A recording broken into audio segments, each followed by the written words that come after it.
How far you go in life is determined by the narrative that you have been exposed to. I was born in Soweto and grew up in the streets of Jubed Park. I was raised by a strong black woman, my grandmother, who not only raised her 13 kids, 8 by the time I was born, but also her grandkids. She was a proud Xhosa woman, married to a Zulu man, Ubab Zwane. She was a very smart woman, always made sure that all her kids had something to eat at the end of the day. Always insisted that more food be cooked than required in case a stranger came in late at night needing a plate of food. And there were plenty of times when that extra plate of food came in handy for the stranger that none of us wanted to prepare for ahead of time. But it's not my grandmother's generosity that I'd like to share with you today. It's actually her storytelling abilities that I enjoyed the most. And the occasional fib that she told when she wanted some tea, done just the way she liked it. When most families were telling stories about great political activists, my grandmother told me stories about their wives and the things that they had done in their communities. One such story that I remember is that of the late Albertina Sisulu, wife of Walter Sisulu. My grandmother remembered how Albertina Sisulu was a great hero in her sight because of the great deeds that she did for those that she served. She was a nurse by profession and had helped deliver many babies in the community. My grandmother was in awe of this woman, who once stole, not one, but 2 big cans of formula to give to her because she had given birth to twin girls and was not producing enough milk for them. One of those twin girls was my mother. She spoke of how Albertina would go from house to house delivering goods that she had noticed that the families needed from prior visits. She would help wash the elderly who couldn't take care of themselves anymore, with their kids having gone to fight in the struggle. Albertina Sisulu was a living hero in my grandmother's eyes. Whenever she would speak of her, you could hear the reverence in her voice, the respect, and the secret jealousy of wishing she could be just like her. My grandmother knew a real superhero. She had interacted with one countless of times. I would always be in awe listening to her talk about Albertina Sisulu. 6-year-old me didn't know Albertina Sisulu. I could only imagine what she looked like. And because it sounded to me like they were peers, I would just imagine my grandmother in a nurse's uniform. I couldn't ever fathom why, if my grandmother loved Albertina Sisulu so much, did she not follow in her footsteps? Why didn't my grandmother go and become a nurse? I found out a few years later as I walked with her to the bank. One of my uncles usually drove her to the bank just after collecting her pension every month. This time, though, she wanted to walk, and because I spent most of my time with her, I happily took the walk with her. She, with her old and sore legs and a walking stick, me with my youthful legs that could skip and walk and run as I pleased. When we got to the bank, we stood in a queue briefly before being called by one of the tellers. I couldn't see the teller very well. My eyes could barely see above the counter. She presented her bank book and requested to withdraw some cash. They obliged her. But then came the hardest thing I had ever seen in my short life. The teller asked her to sign her bank book next to her name. My grandmother, who embodied wisdom in all its greatness, proceeded to make an X next to her name. I saw this and tried to correct her to tell her, this is not how she spells her name.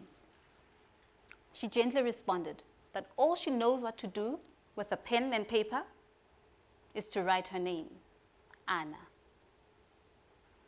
And even that would take some time. The teller had other customers that she needed to attend to. I didn't know whether to be ashamed or proud of her, because she wasn't ashamed to tell the teller that she couldn't read or write. I decided to be proud of her because she wasn't ashamed of this. It's at that moment that I realized why Albertina Sisulu had been a hero to her. You see, Albertina Sisulu was kind, resourceful, but she was also educated. She had a qualification in nursing. My grandmother could take care of the whole village, but she didn't have the qualification. She hadn't met Albertina Sisulu as a young 6-year-old growing up in Alexandra Township. She had met her as a young woman working in Orange Grove for a Jewish family as a maid. Maybe had she met her as a 6-year-old, she might have made different choices in life. It was then that I understood every other conversation I'd ever had with my grandmother regarding education. My favorite uncle had started to call me Mistress when I started sub-A. This is what we used to call teachers back in the day. Soon, my whole family started calling me this as a sign that I was smart and would one day be a teacher. My grandmother would make sure that whatever my parents couldn't provide for me to go to school, she would give. I soon realized that I needed to have my own Albertina Sisulu, someone I could admire and hope to be like. There was no one in my immediate family or community, because you see, now I was growing up in a community that was previously populated by white people who were now leaving the city because too many black people were moving to the city to find a better life. I was growing up in Jubet Park, a stone's throw away from the now notorious Hillbrow. But not everyone would find a better life. These were people who mostly didn't finish high school for some or other distraction, be it apartheid laws or teenage pregnancy. I admired that my people were resilient. They were still standing and still striving to be better than their former selves, regardless of whatever circumstances they were faced with. However, none of them fully embodied what I was looking for. It was only when I reached high school that I found my Albertina Sisulu. In fact, I found many of them. I needed to know that my life wasn't going to move in the same trajectory. I needed to know that there was some form of better life out there for me. My world got shaped by the woman that surrounded me then. Having known the strength of a woman from my grandmother, my mother, and the woman in my family, I knew that great strength could be found in women. I saw the kind of woman that I could be by looking at my high school principal, Miss Jordan, who everyone was afraid of because of the way she carried her authority. She was a woman in a powerful position. Whatever decisions she made had to be carried out. She was one of the first people that I knew that were powerful, that I interacted with. Yes, she was only powerful in the vicinity of a school with around 600 girls and 20 teachers, but she was powerful nonetheless. She made me see that I too could have power. But I wasn't sure about this. She was a white Afrikaans woman and had grown up in the farms. I was a black young woman growing up in the city. Maybe that kind of power wasn't for me, I thought to myself. I found other women that I looked up to, Latanya Arendse and Deirdre Williams. These were two spunky best friends who later became head girl and deputy head girl at my school. I liked that they too were women and they too held positions of power.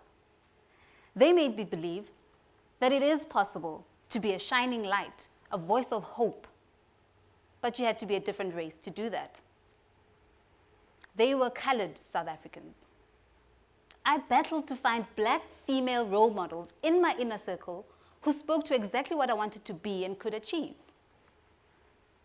My school at the time had some very young teachers in their early 20s.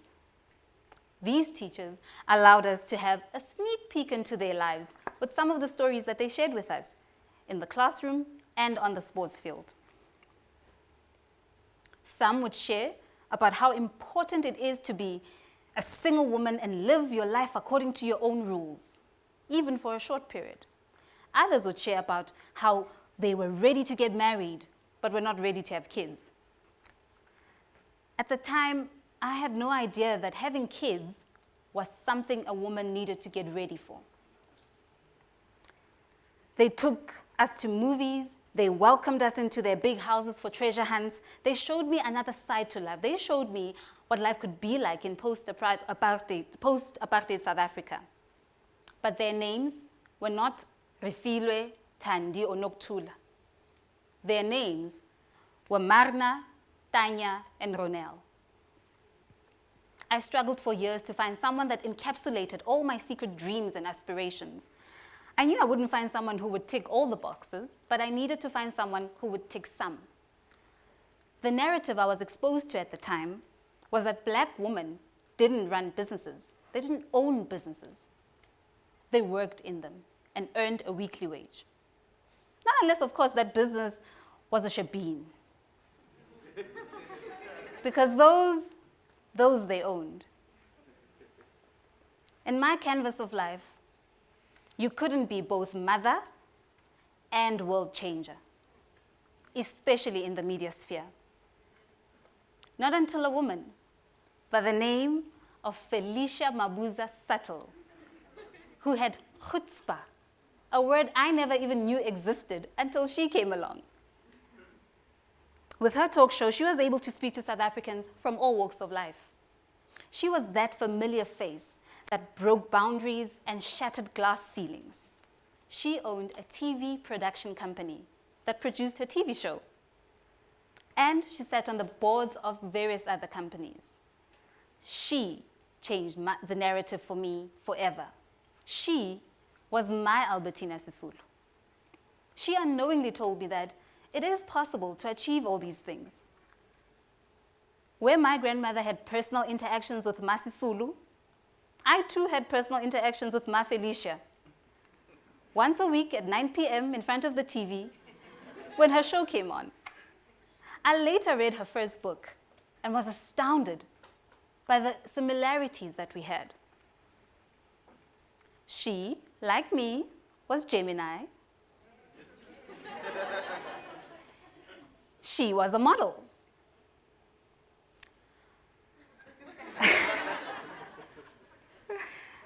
I by no means was a beauty queen, but I had entered a few beauty contests in my community to keep busy and had at least made it to the top 3. But what caught my eye the most was what she had studied when she left South Africa all those years ago. She studied broadcast journalism. It sounded so fancy to me, but in those 2 words, she was able to capture everything I wanted to study. I was about to complete my 2nd year in university, registered in a corporate communications degree, when I read her book, Dare to Dream. It was that book that encouraged me to do just that, even to this day. Needless to say, I changed my qualification to journalism and was determined to live the dreams I had dared to dream. The narrative you are exposed to will determine how big you dream and how far you go in life.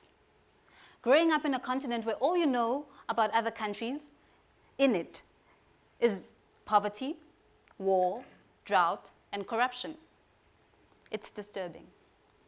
Where the ordinary African gets described with less as the preferred suffix. Helpless, futureless, powerless. It was only when I started meeting more Africans who had hopes and dreams similar to mine that I realized that I had been sold the incorrect narrative. When AzaTV, an online TV station, was birthed by 2 young females, my business partner, Salamina Musese, and I, the goal was to celebrate the ordinary African, to look at the ordinary African from a position of power and esteem, to be reminded that Africa has more to offer to themselves and to the world. We wanted to change the preferred suffix to full. Helpful towards each other. Futureful. That's not a real word, but you know what I mean. And powerful. That is a real word. But one as a people we need to explore, understand, and embrace. Let us change the negative stories that we tell and find the positive stories that will allow us to view ourselves from a position of power. Thank you.